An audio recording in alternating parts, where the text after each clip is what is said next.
Hello and welcome to another discussion about trigger point research setups. And today we're going to talk about something that occurred recently to kind of look back and see where you could have actually made some profits from this, and if in fact there was some benefit to even entering this position. We're talking about Tesla. Tesla's been an incredible mover over the last several months. And what we have seen is a continuation of an upward move after the stock was added to the NASDAQ 100 index, replacing Oracle. And what we saw was a real move that was, I think, very significant. Sometimes you call this a blow-off top. What you have is a position that's moving very rapidly.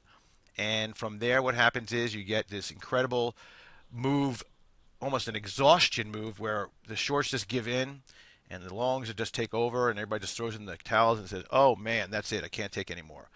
And oftentimes what you find is when that's the case, you see that that's about it. That's about the last of it all. And we did see that on a 30-minute chart, and we did see it break through some important key resistance levels. And what happened from there when it hit about 133 back on the 714-15 range, you notice that it starts to roll over. Now, when that happened and started to break down, we actually took a short on this position. And the position was very volatile, and we had a very defined stop in here.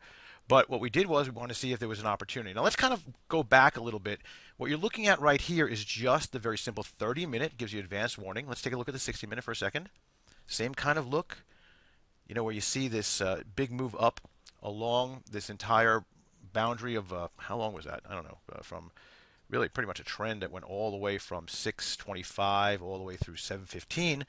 From about 100 to 130, that was right after Barron's said that it was a great short opportunity, by the way, with the 50% downside.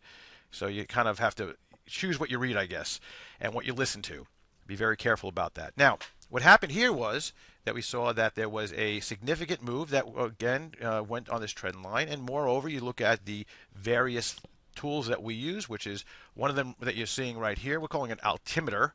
Actually, we rebranded these recently, and we have a whole air fleet of names and aeronautical names on these right now.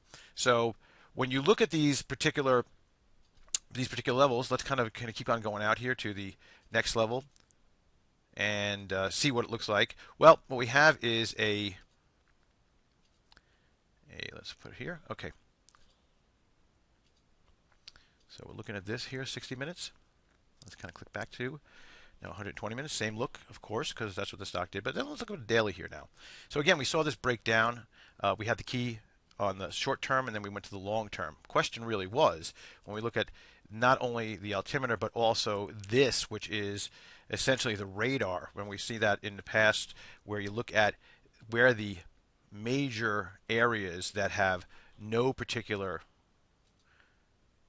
support or resistance, a big hole right here at the 120 through the 110 range. But again, once you broke really below this 121, it was all over for the stock. More importantly, I think, is that how the stock reacted afterwards. So you had to pay attention to this on the short term. You had to get it quickly. We picked it up, I think, at about 131 and 132 short. And we looked to cover this at about 111, right about, you see this range right here from 109 and a half, 110 through about 115. This is the area where the support started to come in. Now, it did go down a bit more than that, but look what happened the next day. This is really, I think, the real key and the crux of the matter of what's happening with the market. And what I really want to get to is that you have to watch your bailout zones on short positions these days, because you did have a very significant amount of support clearly at the level of about 105, let's call it. Okay. Now, you could also have just simply drawn a line across and say, okay, where are my key levels? And you can kind of say that maybe about this level was also, if you have all these different tops that you can draw in there.